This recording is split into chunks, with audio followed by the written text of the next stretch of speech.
Historia de la Sagrada Pasión, sacada de los 4 Evangelios por el Padre Luis de la Palma. Capítulo 24. Examina Pilatos otra vez al Salvador y desea librarle de la muerte. Como los pontífices y ministros de los judíos aborrecían de balde al Salvador, según estaba escrito en su ley, así, en lugar de moverse a compasión, cuando le sacó a vistas el juez, se irritaron más y le pedían para la cruz, acusándole de blasfemo, porque se había hecho hijo de Dios. Y como Pilatos oyese esta palabra, púsose en más temor, y díselo así al evangelista, porque no era poco lo que hasta entonces había temido desde que vino esta causa a sus manos, la cual le pareció siempre muy enmarañada y peligrosa. Pero ahora temió mucho más con esta nueva acusación de que se hacía hijo de Dios,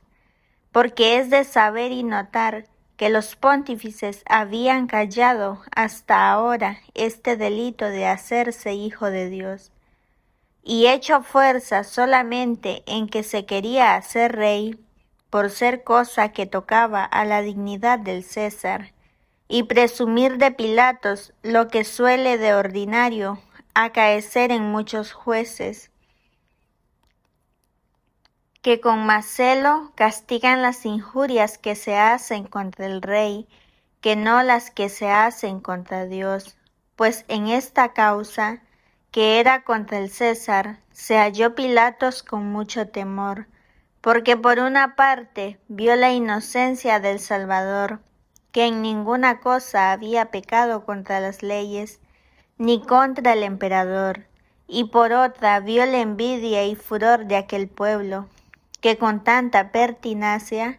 le acusaba de un crimen tan odioso contra la dignidad y fisco imperial, que solo el nombre le ponía en obligación, a ley de buen ministro, de hacer mucha demostración en el caso. Halláse pues muy congojado entre estas dos cosas, no sabiendo qué consejo tomar, porque si le condenaba, de más de ser cosa fea condenar por temor a un hombre inocente, cualquiera que le quisiese mal, le pedía la muerte de tan grande santo e insigne profeta, y si le absolvía, mucho más todo el pueblo y los pontífices y cabezas de él, le podían acusar de que daba libertad a un traidor que quería levantarse con el reino, lo cual era fácil de persuadir al emperador, y viéndose en esta congoja, como hombre político y flaco para defender la verdad, usó de los medios que la prudencia humana le enseñaba, porque primero intentó de eximirse de la causa, remitiéndola a Herodes, y después deseó cuanto pudo componerse con el pueblo, procurando algún buen medio para que de su voluntad viniesen en dejar con la vida al Salvador. Para esto tomó 2 medios. El primero, a costa de su honra, poniéndole en competencia con Barrabás, y el segundo, a costa de su cuerpo, azotándole gravemente y coronándole de espinas. No le sucedió ninguno de esos medios, antes andando con estos temores y respetos humanos, le acusaron de nuevo al Señor de que se había hecho hijo de Dios, y si antes había tenido temor, esto se le puso mucho mayor, porque le vino a la memoria lo que le había respondido, que su reino no era de este mundo, y que él había venido al mundo para dar testimonio de la verdad. Por otra parte, como había visto tanta gravedad en su persona, tanta prudencia en sus respuestas, y lo que más le admiraba, tanta constancia y enteraza en su silencio, y había oído decir las cosas maravillosas que de él se contaban. No le pareció muy ajeno de la verdad que fuese de lo que él se decía.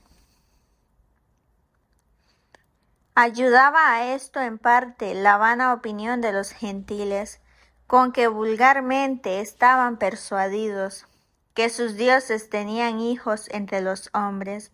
los cuales, si bien de parte de sus madres eran mortales y pasibles, pero por parte de sus padres tenían virtudes excelentes y hacían hazañas heroicas.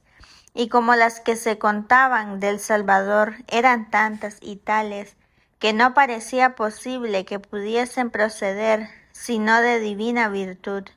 no le quitaba la opinión de que por ventura era hijo de Dios el ver que era posible inmortal. Con esto se empezó a congojar de haber azotado y burlado al que podía ser que fuese hijo de Dios, y a temer mucho más y dudar de lo que había de hacer, pues estaba en términos o de absolver un blasfemo o de crucificar a un hijo de Dios, que por lo uno y por lo otro podía temer la ira y castigo del cielo. Y por parecer este punto muy grave y digno de ser averiguado, entróse otra vez Pilatos en su pretorio, o audiencia, pensativo y lleno de temor y de cuidado, y llamando al Señor aparte, le preguntó diciendo: ¿De dónde eres tú? No le preguntaba de su patria, que ya sabía que era Galileo, sino de su origen y naturaleza, como si dijera: ¿qué es esto de tu divinidad? ¿De qué estos naturales te acusan? ¿De qué linaje eres? ¿Quién son tus padres? ¿Veniste del cielo o de alguna parte más remota y escondida de la tierra? ¿Traes origen de alguno de los dioses o eres puro hombre? Eso quiso preguntarle con aquella palabra, al parecer preñada y llena de turbación. ¿De dónde eres tú? Viendo el Salvador que esta pregunta nacía, parte de temor mundano de algún castigo o pérdida temporal, parte del error de los gentiles que daban hijos a sus dioses y que ni aquel era tiempo de ponerse a declarar tan alta verdad como era la de su eterna generación, ni Pilatos estaba en disposición de oírlo, ni con capacidad para entenderlo y creerlo. Determinóse de callar y no responder palabra, conservando su acostumbrada gravedad y modestia, principalmente que no le pareció necesaria esta pregunta para la causa que se trataba, estando como estaba Pilatos satisfecho de su inocencia, para lo cual era bastante lo que él había respondido en general, que su reino no era de este mundo, y si era rey y no de este mundo, fácil era de entender que su reino era espiritual y divino, el cual reino es propiamente de Dios. Y aunque en verdad que por 2 veces había respondido el Señor a los sacerdotes esta misma pregunta, afirmando claramente que era hijo de Dios, y sólo así porque los sacerdotes, por la luz que tenían de las Escrituras, sabían mejor lo que preguntaban y tenían más obligación de entenderlo y creerlo, pero no quiso responder al presidente gentil, porque ni sabía lo que preguntaba, ni estaba en disposición de creerlo, y solamente había de servir de acrecentarle la opinión y estima que había concebido de él. Y el temor de condenarle ni quiso tampoco que pensase nadie que se quería defender de la muerte, persuadiendo a un hombre lego y gentil, lo que los sacerdotes y letrados habían tenido por blasfemia. De esta manera, Callaba el Señor lo que había de ser para su honra y defensa, y hablaba cuando era para honra de Dios y provecho de los que oían, y por tanto, cuando no respondía, callaba como cordero, y cuando respondía, nos enseñaba como pastor. Como Pilatos aguardaba del Señor alguna respuesta amorosa y agradecida, y alguna razón que fuese en abono de su persona, maravillóse de este silencio, más que por ventura se pudiera maravillar de cualquiera respuesta. Porque en un negocio tal y de tanto peligro, no querer un reo responder a su juez, y juez que con tantas veras defendía y se ponía en tanto trabajo por él, era cosa muy nueva y digna de admiración, y no hubiera por ventura palabras con que un hombre sin fe así se confirmara en la opinión que iba cobrando del Hijo de Dios. ¿Cómo verle callar en esta ocasión y mostrándole algún sentimiento y queja del poco caso que había hecho de él, y avisándole juntamente con buena voluntad del término que había de tener para hacer bien su negocio, le dijo: ¿A mí no me hablas? Que aunque no fuera tu juez, me debías hablar por el buen oficio que hago por ti, pero no sabes que tengo poder para crucificarte y poder también, si me parece, de soltarte. Con la cual palabra se condenó Pilatos por su boca, sin que le valga el haberse lavado las manos, para echar la culpa de esta muerte a los judíos, porque aunque le faltó el ánimo y el esfuerzo, pero la potestad, él mismo confesó que la tenía para librarle. Fue con todo eso palabra arrogante y tiránica, atribuirse a sí mismo la potestad, y decir que le tenía para dar y para quitar la vida, porque la potestad en los legítimos jueces ha de seguir a la justicia y no ir delante de ella. Y por eso, aunque tienen potestad de librar los inocentes y condenar los culpados, pero no la tienen para absolver los culpados y crucificar los inocentes, como lo hacía cada uno de ellos, perversos jueces. A quien dijo Daniel: envejecido en días malos, ahora han venido a caer sobre ti los pecados que primero hacías, juzgado juicios injustos, oprimiendo a los inocentes y dando por libres los culpados, habiendo mandado Dios: no quitarás la vida al inocente, ni al justo.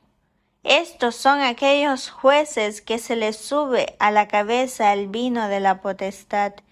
y le trastorna el juicio, para no acertar a juzgar conforme a justicia y razón, y ciegos con sus intereses o ambiciones, saben encaminar las cosas de manera que por el proceso salga el culpado inocente, y el inocente salga culpado, por los cuales dijo el profeta Isaías: ¡ay de vosotros, que al malo le decís bueno, y al bueno le decís malo!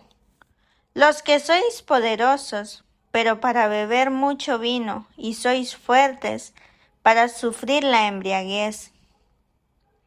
Los que por cohechos y dádivas justificáis al impío y al justo, le quitáis y obscurecéis su justicia. Pues por este abuso de los jueces es en tanto perjuicio del bien público y en tanto deshonor de Dios, de quien mana toda la legítima potestad. Aquel Señor que era juez universal de los vivos y de los muertos, y había venido a este mundo para dar testimonio de la verdad, en medio de tantas angustias y de tan profundo silencio como guardaba, no quiso callar ni dejar de dar testimonio de esta verdad tan importante. y en ocasión que tanto lo pedía, y así, diciéndole el presidente: ¿no sabes que tengo poder para crucificarte y para librarte? Para reprimir esta soberbia y volver por la honra de su eterno Padre, de quien se comunica todo el poder, y para mostrarle que la dispensación de su pasión y muerte no pendía de su gusto y voluntad de él, sino de la de Dios, le respondió: no tuvieras poder ninguno contra mí, si no te fuera concedido de lo alto. Porque dado caso que Pilatos no tuvo ninguna legítima potestad para condenar al Salvador, pero esa que tuvo para crucificarle, de hecho no la tuviera si Dios no se la permitiera, el cual tuvo por bien dejar en esta hora libre el poder de las tinieblas, pues luego no pienses que eres absoluto en este negocio, que al que te dio la potestad has de dar cuenta del buen uso o malo de ella. Y por esta causa, si bien tu pecado es grande, no juzgando conforme a justicia, pero los que me entregaron en tus manos le han cometido mucho mayor, pues ciegos con el odio y la envidia han obscurecido mi causa y pervertido mi juicio, y relajándome a un juez pagano, haciéndole fuerza y poniéndole temores para que me crucifique. Advirtió Pilatos por estas palabras que tenía superior en el cielo, al cual había de dar cuenta de lo que hiciese, y considerando que si el pecado de los judíos era mayor, que el suyo sería grande si le condenaba, empezó a entrar en su corazón el temor, y si hasta entonces había tenido voluntad de favorecerle, desde este punto se declaró en querer librarle y buscaba trazas y caminos para ello. Pero los judíos, como lo entendieron, daban voces perseverando en su intento y no tratando más del delito de la blasfemia, porque veían que no hacía fuerza al presidente. Se volvieron a la primera acusación de la pretensión del reino, y así decían: si a tal hombre como a éste das libertad, argumento claro es que no eres amigo del César, porque todo hombre que pretende hacerse rey es contrario al César. No te mueve como si dijera que es blasfemo contra Dios. A lo menos débete mover que es traidor contra el César. Tú eres ministro del César. En su nombre gobiernas esta provincia. Para eso estás en la ciudad, para defender su jurisdicción y autoridad y amplificarla. Bueno es que nosotros, con celo de hacer servicio al emperador y mostrarnos leales a su corona, te entreguemos este hombre, aunque es nuestro natural y que tú quieras defenderle y sustentarle, nosotros le daremos a entender cuáles son los ministros que tiene y de quién está confiado. Estas y semejantes razones decían a voces en los oídos del presidente, el cual, como mal ministro y flaco juez, temió más perder la amistad del César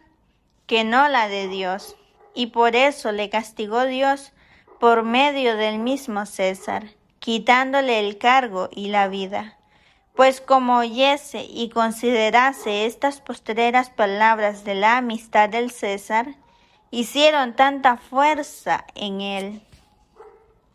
que le acabaron de rendir, porque eran grandes las voces que daban, pidiendo que fuese crucificado, y sus voces iban creciendo y prevalecían, y así se determinó Pilatos de condescender con ellos y venir en lo que le pedían.